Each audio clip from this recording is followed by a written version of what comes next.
শহীদ নাফিজের পরিবারের কাছে এসেছি।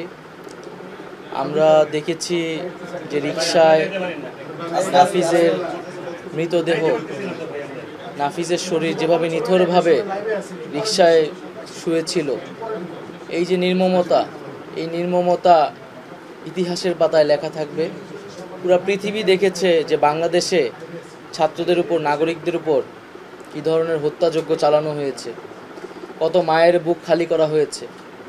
নাফিজ মাত্র একাদশ শ্রেণীর একজন ছাত্র, কলেজ শিক্ষার্থী। সিলন ফ্যামিলি ব্লেন্ডের কড়ালিকার আর সতেজ স্বাদের পারফেক্ট ব্লেন্ডে স্বপ্নেরা মেলুক টানা। তার একটা সুন্দর জীবন ছিল, ভবিষ্যৎ ছিল, তার সে ভবিষ্যৎকে বিসর্জন সে দিয়েছে বাংলাদেশের একটা নতুন ভবিষ্যৎ তৈরি করার জন্য। আমরা যাতে নাফিজের এই যে আত্মত্যাগ, সেটাকে কখনো না ভুলি।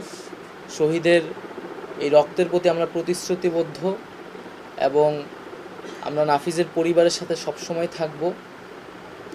এবং এই হত্যাযজ্ঞের সাথে যারা জড়িত, এই গণহত্যার সাথে যারা জড়িত, অবশ্যই তাদের বিচার হবে বাংলার মাটিতে। অলরেডি বিভিন্ন যারা এটার সাথে জড়িত, আওয়ামী লীগের বিভিন্ন নেতাদের গ্রেফতার প্রক্রিয়া শুরু হয়েছে। খুবই দ্রুত সময়ের মধ্যে যারা দেশে পালিয়ে আছে বিভিন্ন জায়গায়, তাদেরকে গ্রেফতার করা হবে। এবং যিনি হুকুমের আসামি, এই রক্তপিপাসু শেখ হাসিনা, যিনি এখন পালিয়ে আছে, তাকেও বাংলাদেশের মাটিতে এনে বিচারের আওতায় আনা হবে।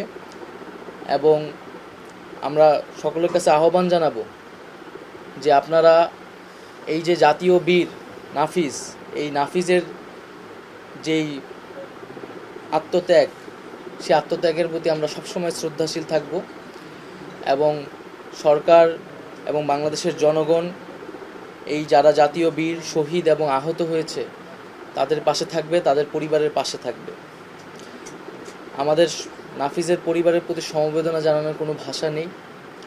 নাফিজের পরিবারের এবং নাফিজের আত্মত্যাগের বিনিময়ে আমরা এই যে স্বাধীনতা, এই যে আমরা দ্বিতীয় বিজয় বলছি, সেই বিজয় কিন্তু আমরা পেয়েছি। আমরা চাই এমন একটি বাংলাদেশ হোক যেখানে আর কখনোই পুলিশ, আর কখনোই কোনো সরকার কোনো ছাত্রের বুকে, কোনো নিরস্ত্র মানুষের বুকে গুলি করার স্পর্ধা যাতে না পায়।